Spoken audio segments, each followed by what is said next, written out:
सवाल ये है कि फर्जी पत्र निकला क्यों?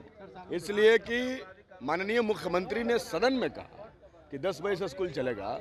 आज एक सप्ताह हो गया इस बात को, और एक सप्ताह बाद भी एक चिट्ठी निकलती है तो वो फर्जी चिट्ठी निकलती है। आखिर पाठक को इतनी ताकत कहां से मिलती है कि बिहार के चुने हुए मुख्यमंत्री के फैसले का अवहेलना कर सके? देखिए, ये मुख्यमंत्री जी और के पाठक के बीच में जो है चूहा बिल्ली का खेल चल रहा है, और यही दोनों इसका जवाब दे पाएंगे। वीडियो कॉन्फ्रेंसिंग के माध्यम से के पाठक ने तुगलकी फरमान जारी किया कि कोई भी आदेश माना नहीं जाएगा।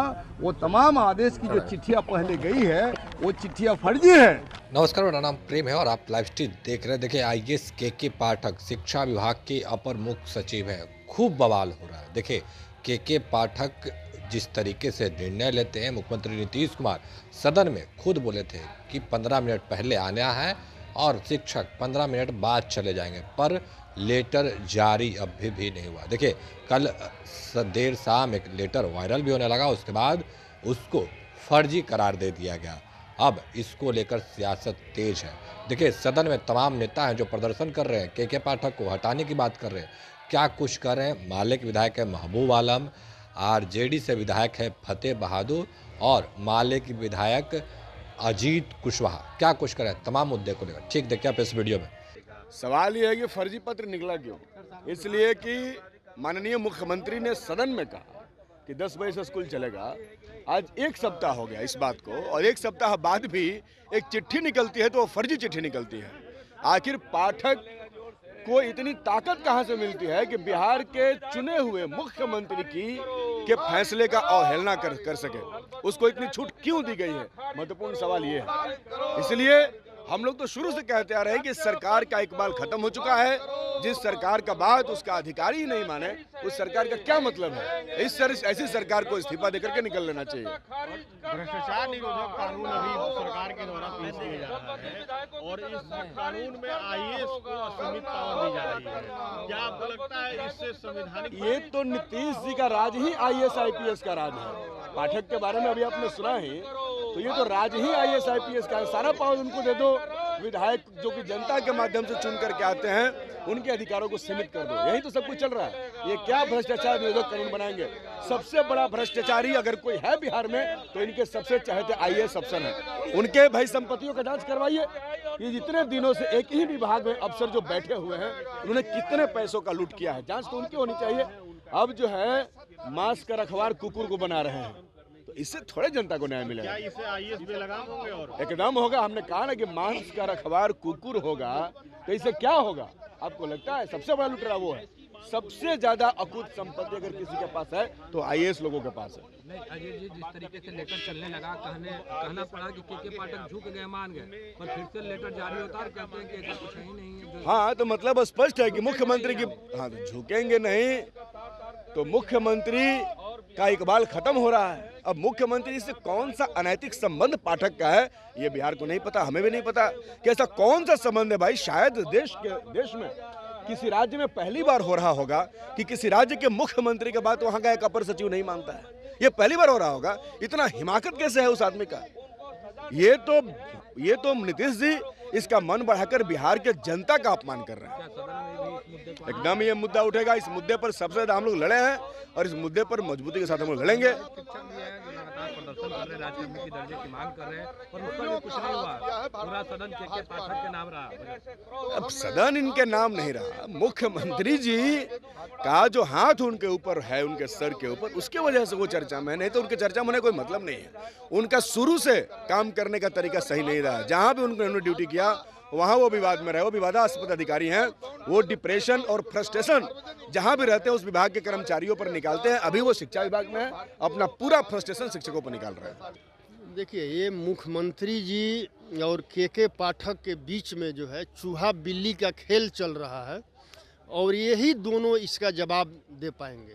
हकीकत क्या है और सच क्या है? नहीं, आप लोग दोनों सदनों में हम लोग क्या दे पाएंगे? दोनों के बीच में क्या बात हो रहा है? और ऐसा नहीं है कि मुख्यमंत्री कोई आदेश दे दे और के पाठक माने नहीं। जो भी हो रहा है मुख्यमंत्री जी के मतलब कि मिली भगत से ही के पाठक कर रहे हैं। विपक्ष के नेता कह रहे हैं कि मुख्यमंत्री नीतीश कुमार का इकबाल खत्म हो गया, अब उनके बात आइए। कह रहे हैं ना, अगर मुख्यमंत्री के सहयोग से के पाठक निर्णय नहीं लेते तो मुख्यमंत्री जी इनको अब से बर्खास्त कर दिए होते। बिहार के मुख्यमंत्री ने सदन के अंदर बार बार आदेश दिया कि नियोजित शिक्षक और तमाम शिक्षक का समय अवधि 9:45 से लेकर के 4:15 तक होगा। लेकिन कल भी वीडियो कॉन्फ्रेंसिंग के माध्यम से के पाठक ने तुगलकी फरमान जारी किया कि कोई भी आदेश माना नहीं जाएगा। वो तमाम आदेश की जो चिट्ठियां पहले गई है वो चिट्ठियां फर्जी है।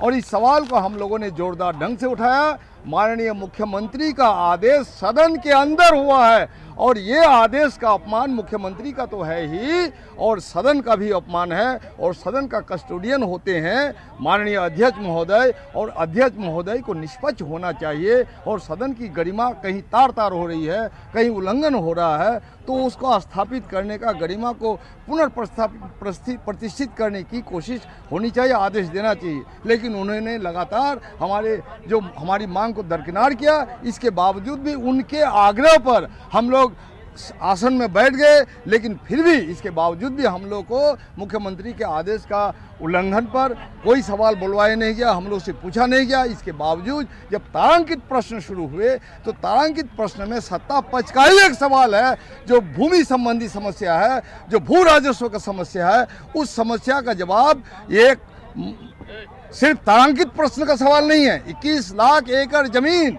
डी बंदोपाध्याय कमीशन ने, जिस कमीशन को मुख्यमंत्री ने ही बहाल किया था, उसको दरकिनार कर दिया गया है। आज भूमिहीनों के पास आवास नहीं है, आवास मिल नहीं रहा है, उसको कोई शहरी विकास आवास योजना तथा इंदिरा आवास योजना के तहत इसलिए नहीं मिल रहा है, उसके पास एक टुकड़ा जमीन का कागज नहीं है। इस सवाल पर जब हमने हस्तक्षेप करने की कोशिश की हमारे साथी ने, तो सत्ता पक्ष से सवाल आता है कि ये हम लोग का प्रश्न है, आपको सवाल उठाने का कोई अधिकार नहीं है। बिल्कुल नहीं। सदन में जो कोई भी एक सवाल उठता है वो सवाल सदन की संपत्ति है। उस सदन की संपत्ति में कारगर हस्तक्षेप करने का हमारा नैतिक अधिकार है। हम तमाशा नहीं देख सकते हैं। तमाशा बीन बने हुए नीतीश कुमार का जो समर्पण है आरएसएस भाजपा के पास, ये हम लोग देख नहीं सकते हैं। इसलिए हम लोगों ने जोरदार ढंग से विरोध किया कि सदन कारगर ढंग से चले, सदन में अराजकता नहीं होगी। सदन की गरिमा को जो तार तार किया गया उसका भी जवाब हम लोग चाहते हैं, और ये जवाब बिहार की जनता चाहती है। सदन से लेकर सड़क तक की लड़ाई चलती रहेगी। बिहार भाजपा के पास बंधक नहीं रहेगा, आरएसएस का एजेंडा लागू नहीं होने दिया जाएगा। ये तात्कालिक जो मुख्यमंत्री ने यहाँ आरएसएस का एजेंडा लागू करने की प्रक्रिया शुरू कर दी है, लोकतंत्र की हत्या करनी शुरू कर दी है। आपने देखा कि 2-2 विधायक, 5-5 विधायक सत्ता पक्ष में चले गए। विपक्ष के विधायकों का उनकी सदस्यता रद्द क्यों नहीं हुई? मुख्यमंत्री को जवाब देना होगा। हम लोग जवाब मांगते हैं और बिहार की जनता जवाब मांगती है। आप दल बदलू प्रकरण को बढ़ावा दे रहे हैं। आप ईडी और सीडी के माध्यम से आप लोगों पर दबाव डाल रहे हैं, और इलेक्ट्रॉन बॉन्ड में आपने हजारों करोड़ रुपए की जो वसूल की उससे विधायकों को खरीद रहे हैं। हमारे कांग्रेस ने कल लिखित दे दिया, आज सब आरजेडी ने लिखित दे दिया, उन 5 विधायक की सदस्यता अविलंब रद्द हो, और रद्द नहीं कर रहे हैं आप, तो आपको दल बदलू का बढ़ावा दे रहे हैं। और मैंने आपको जो है संसदीय लोकतंत्र की हत्या की शुरुआत आपने कर दी है, लेकिन किसी भी हालत में ये होने नहीं देंगे। जो भी लड़ाई होगी सदन के अंदर भी और सड़क के बाहर भी। बहुत बहुत शुक्रिया, धन्यवाद। तो अभी आप तमाम जो नेता हैं, विपक्ष के नेता हैं, उनको सुन रहे थे किस तरीके से के पाठक को लेकर अपनी बातों को रख रहे हैं, तमाम मुद्दे को लेकर क्या कुछ कहा उन लोगों ने, हमने आपको सुनवाया। फिलहाल के लिए इतना ही। बने रहे लाइव स्ट्रीम के साथ। धन्यवाद।